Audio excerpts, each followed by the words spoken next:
السلام عليكم ورحمة الله وبركاته، وأهلا وسهلا بكم في فيديو جديد من قناتكم قناة محمد كريم. تحية طيبة لكل إخواننا المتابعين والمتابعات حسب التوقيت والساعة والدقيقة والثانية واللحظة والفتو ثانية التي تتابعون فيها والتي تشاهدون فيها الفيديو أينما كنتم. النهاردة يا جماعة أنا حابب أتكلم على عمل كده درامي. العمل ده ألا وهو مسلسل حكيم باشا. حكيم باشا ده من المفترض إنه هو عمل صعيدي، ولكن كلامي هذا موجه إلى صناع ذلك العمل، المؤلف والمخرج والممثلين. انتوا ليه يا جماعة محسسيني او اكلمكم باللهجة الصعيدية؟ ليه يا جماعة انتوا محسسيننا؟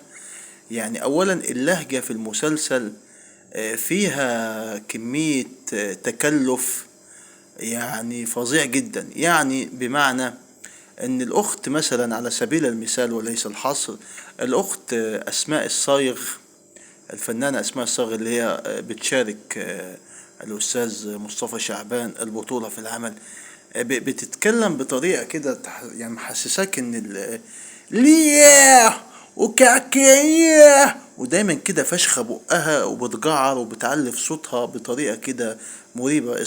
الصعايدة انا مش عارف ليه بتكلم بحراوي. الصعايدة الصعايدة يعني بيتكلموا عادي اهو، ده كلام صعيدي. ازيك؟ الحمد لله. عامل ايه؟ كويس الحمد لله. كنت فين؟ مش عارف ايه. كيف الحال؟ عامل ايه يا ابو عمو؟ مش عارف ايه، كلام العادي. وانا من الصعيد الجواني من محافظة سوهاج.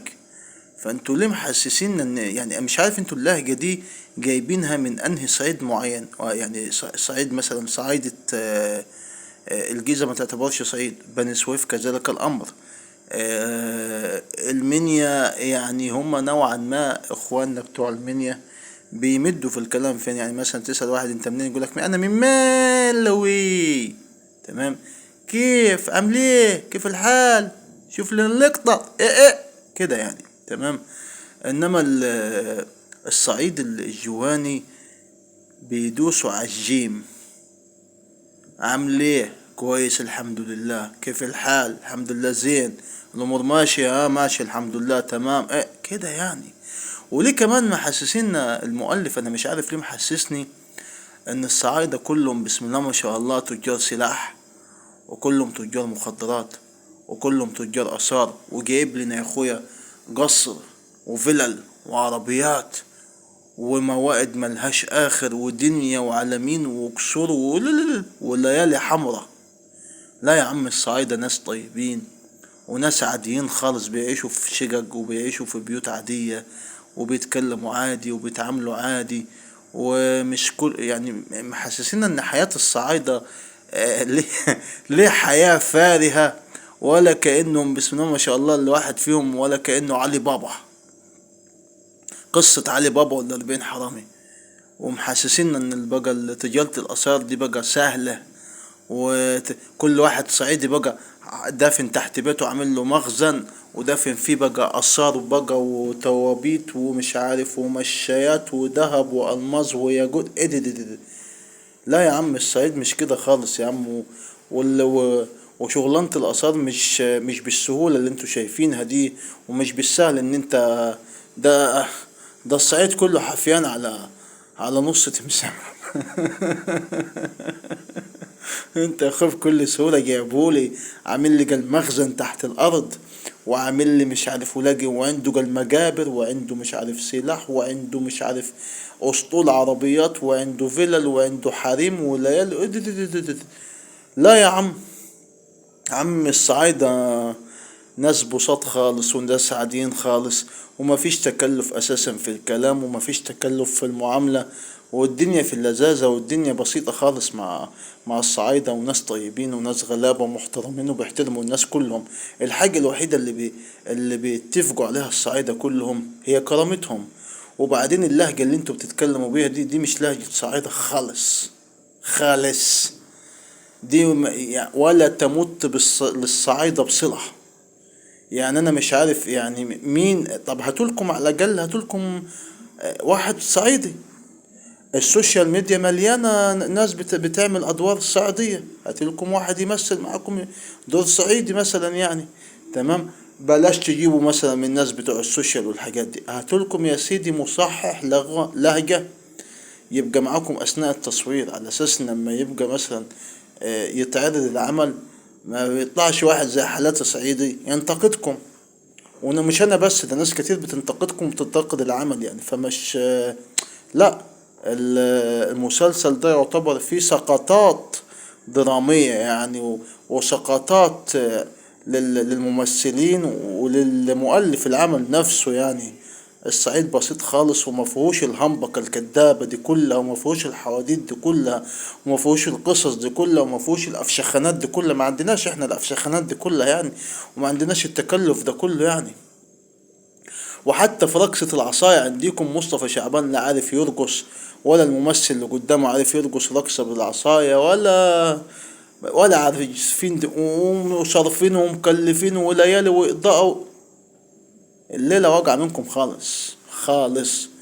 الصعيد أبسط من كده، والصعيد ليه عاداته وليه تقاليده، ومع احترامنا لكل الناس ولكل العالم اللي حوالينا، ولكن احنا لينا طابع خاص بينا كصعايدة. لينا عاداتنا ولينا تقاليدنا اللي احنا عايشين بيها من قديم الأزل. فلما تيجي تحكي عن الصعايدة، يعني على سبيل المثال في مسلسل اسمه ذئاب الجبل، بيتكلم عن حقبة تاريخية وبلهجة جنوية 100%، عن جنة. ولهجة جنة وسوهاج قريبين لبعض خالص يعني. الجنوية بيتكلموا كده عادي زي ما أنا بتكلم. تمام. وكل ما دخلت في الصعيد الجواني كل ما كانت الجيم متداس عليها والكلام متداس عليه قوي. تمام. يعني مثلا واحد عملية دلجيت، عملية جلجيت، عملية دلوقت، عملية دلوك، عملية دلوكيت. اهي كلمة ليها كذا نطق. كلمة دلوقتي دي تتقال عادي، دلجيت دلجيت جلجيت، دلوكيت دلوقت، دلوك. تجيني دلوك، اشوفك دلوك، اقابلك دلوك، او اشوفك دلجيت، او اشوفك جلجيت، او اشوفك دلوقتي. شوفوا كم نطق ليها. اللهجة الصعيدية يعني مجالها واسع وملهاش آخر. يعني بصراحة أنا بعتبر مسلسل حكيم باشا بتاع مصطفى شعبان وأسماء الصايغ، والمؤلف معرفش اسمه ايه، ده يعتبر سقطة درامية في دراما رمضان وفي المسلسلات المصرية اللي بتتذاع في رمضان 2025. نرجو أن يكون صوتنا وصل لكم وتنتبهوا إن شاء الله في الأعمال القادمة، أو تستعينوا، سيبكم أنتم ممثلين الصعايدة يمكن كخة ولا حاجة. استعينوا بمصححين لغة، على أساس إن لما تيجوا إن شاء الله تعملوا عمل درامي تاني، تعملوا عمل يظهر الصعيد كما هو، بدون تكلف وبدون أفشخانات وبدون حوارات كدابة. كل سنة وانتم طيبين، وربنا يعيد علينا وعليكم الأيام بخير. وإن شاء الله أتمنى لكم صوما مقبولا وإفطارا شهيا، والسلام عليكم.